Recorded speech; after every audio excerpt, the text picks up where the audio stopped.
Imagine this, a swirl of pop culture from Tokyo to New York, crowds gasping at a Hello Kitty plush, kids trading Pokemon cards, families reading the Berenstain Bears, and friends laughing over Monopoly.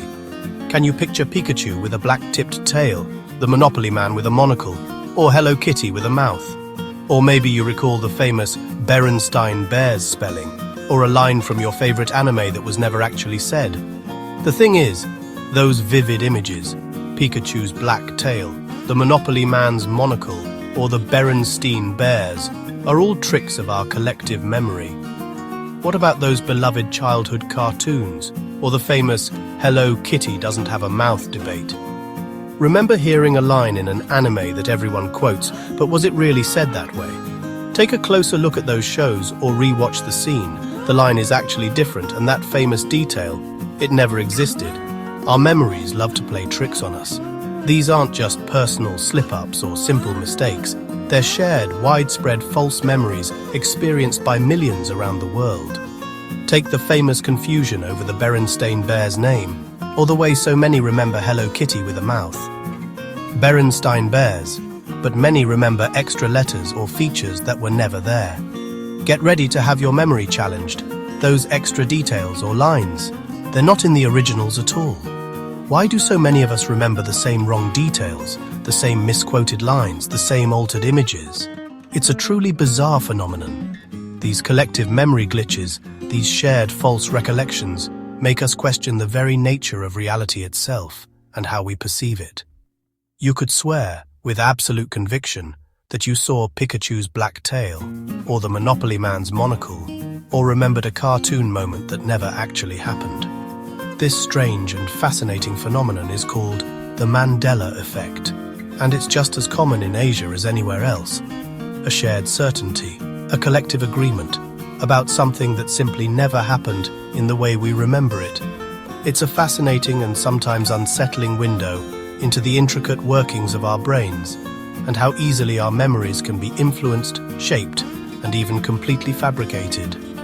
So what's really going on behind the scenes of our minds? What causes these mass misrememberings? Let's dive in and explore this intriguing puzzle. Let's get started on this journey of discovery. The Mandela Effect was named by Fiona Broome in 2009, after she and others vividly remembered Nelson Mandela dying in prison in the 1980s. The twist?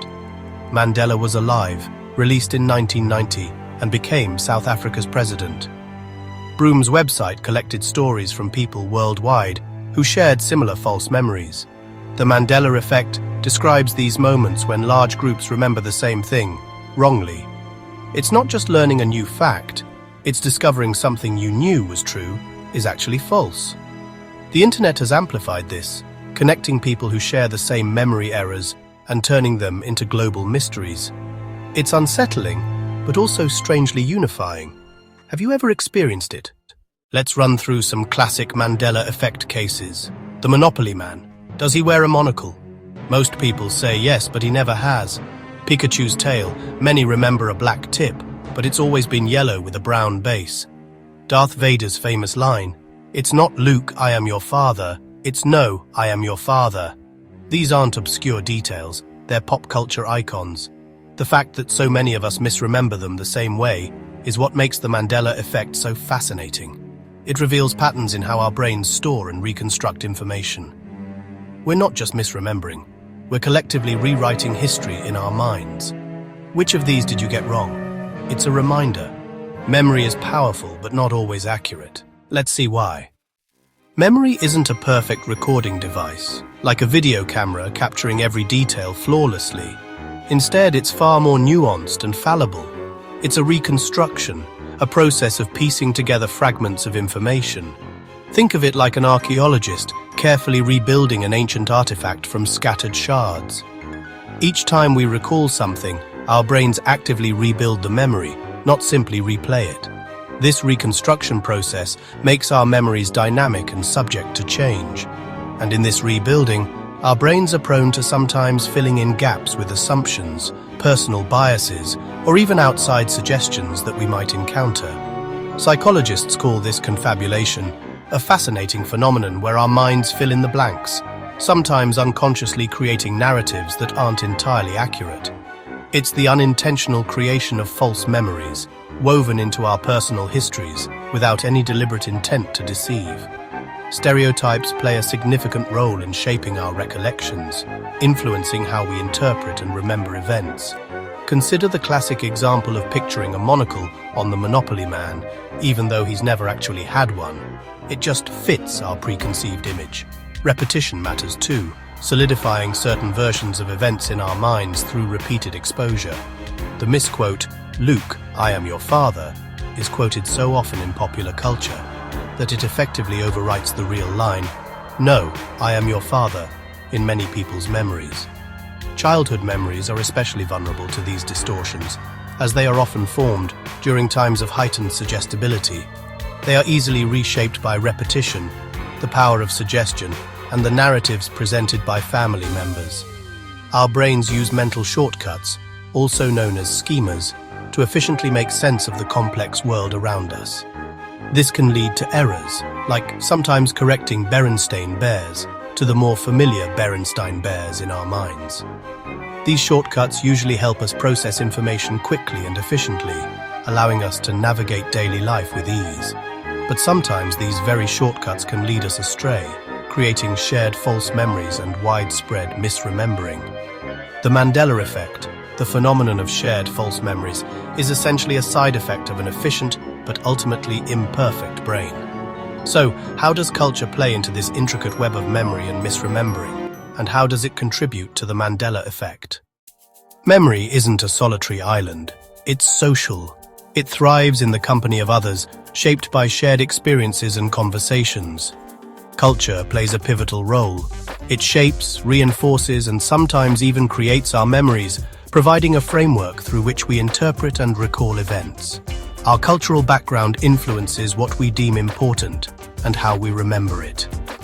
Take the phrase, "mirror, mirror on the wall." It became famous not just from the original fairy tale, but through countless parodies and cultural references. These comedic interpretations have, for many, overshadowed the original line, "magic mirror," embedding the parody deeper into our collective consciousness. The internet amplifies this phenomenon exponentially. One viral post shared across platforms can convince millions that they distinctly remember Pikachu having a black tail, even though he never did. When thousands or even millions share your memory, regardless of its accuracy, it feels undeniably more real, more valid, even if it's demonstrably wrong. This shared belief creates a powerful sense of collective memory. Branding, with its pervasive influence, plays a significant part too. Many people confidently recall a distinct loop in the Ford logo's iconic F, a detail they are absolutely certain exists. But the surprising truth is, that loop has never actually been there in the official design. Our brains, in their remarkable ability to synthesize information, blend images and impressions gleaned from advertisements, knockoff products, and various stylized fonts, seamlessly into a single, cohesive, and familiar memory, even if it's a composite of inaccuracies.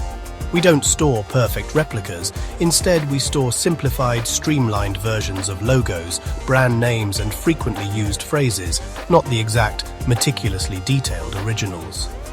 The Mandela Effect, a fascinating phenomenon, vividly demonstrates how collective memory can collectively drift away from objective reality. We actively build and shape our past together, constructing a shared narrative from individual recollections. And sometimes, despite our best intentions, we all collectively get it wrong, falling prey to the same memory illusions. It's a powerful reminder that memory is not just an individual faculty, but a team effort, and a surprisingly creative one at that. But what if there's even more to this intricate dance of memory and perception? What if the reasons behind these shared misrememberings run even deeper than we currently understand? Science explains the Mandela Effect as memory glitches, but some prefer wilder ideas. The most popular, parallel universes. Maybe we're remembering details from alternate realities. Some even blame physics experiments, like those at CERN, for merging timelines. There's no evidence for these theories, but they capture our imagination. Whether you believe in brain quirks or multiverse mysteries, the Mandela Effect makes us question reality. It reminds us how subjective and fallible our memories are. The real magic is in the curiosity it sparks. So, what Mandela effects have you experienced? Keep questioning, keep exploring, and keep sharing your stories.